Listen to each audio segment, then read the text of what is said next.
Po, cilat janë urtësitë e zbritjes së Kuranit pjesë-pjesë?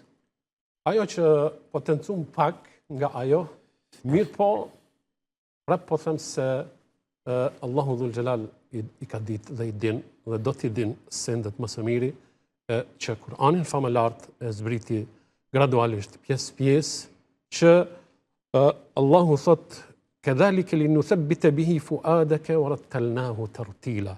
Pejgamberi alayhi salatu wassalam, si njeri, si natyrë, të cilën natyra kanë pas edhe njerëzit tjerë, mirë po, atë Allahu Dhul Xhelal e ngarkoi dhe e obligoi me një vepër shumë madhore, që mas pari ta pranon shpalljen e Zotit. Dhe kjo është madhështi në vete. Kjo është ka shumë urtësi në atë që Allahu Dhul Xhelal e zgjidhi Muhammedin alayhi salatu wassalam, edhe nuk ka qenë e lehtë.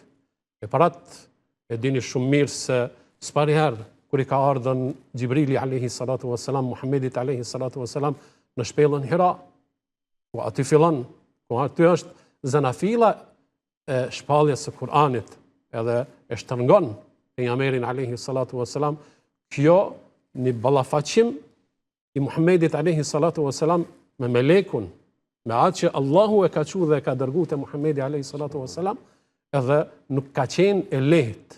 E parat nga ajo që këtë libër e ban aq madhështor, pra është se ka pas qëllim Allahu Dhul Xhelal mas pari pejgamberin alayhi salatu wassalam ta siguron atë në gjitha aspektet, po edhe t'ja forcon zemrën edhe shpirtin që ta pranon këtë mesazh, ta pranon këtë obligim, ta pranon këtë detyrë, edhe ta përcjell të njerëzit pa dyshim. Tjetra është se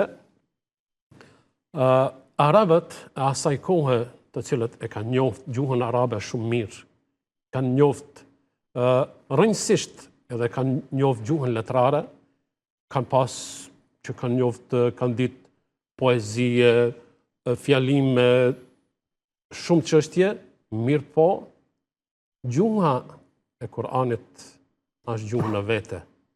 Gjuha e Kur'anit është gjuhë në vete, që ka qenë e vështirë edhe për arabët, që do thotë në këtë rast ata ta kuptojnë, mirë Allahu Azza wa Jall, atë që e ka bërë gradualisht, që pejgamberi alayhi salatu wassalam masandej ju ka dhënë sqarime, edhe ashtu e kanë pranu, thot Allahu Dhul Xhelal, wa Qur'anan faraqnahu litaqra'ahu lin-nasi.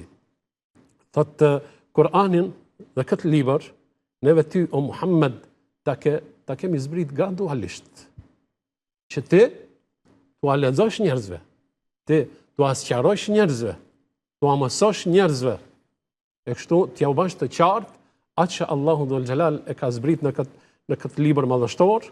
Masane, ajo tjetra është se ka zbrit, tham më herët, gradualisht pjesë që njerëzit ta kapin dhe ta marrin dhe ta fusin në funksion më mirë se sahabët që potencova më herët, shokët e pejgamberit alayhi salatu wassalam, ata të cilët e kanë përjetuar zbritjen e Kur'anit, të cilët e kanë njoft dhe e kanë mësuar gjuhën e Kur'anit, nuk kanë qenë që e kanë mësuar Kur'anin përmendsh, sikur mësohet ditëve të sotit, përmendsh njerëz, kjo është mrekullinë vete.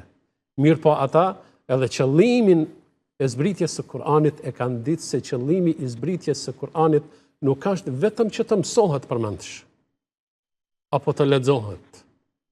Qëllimi esencial dhe final i zbritjes së Kur'anit është që të punohet dhe të veprohet me Kur'an.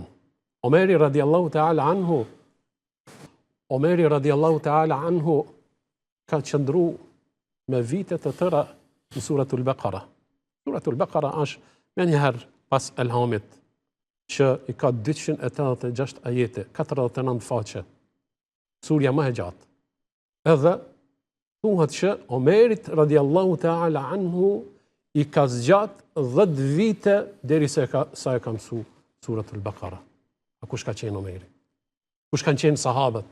Tash neve Nuk muj me bën krahasimin me ata, absolut. Mirë po, ata nuk kanë kalu 10 ajete që t'i mësojnë e mos t'i shtinë në vepër. Pra, sahabët radiallahu ta'ala anhum kanë qenë që kanë vepru me atë çka Allahu ua ka zbrit e kështu me radhë.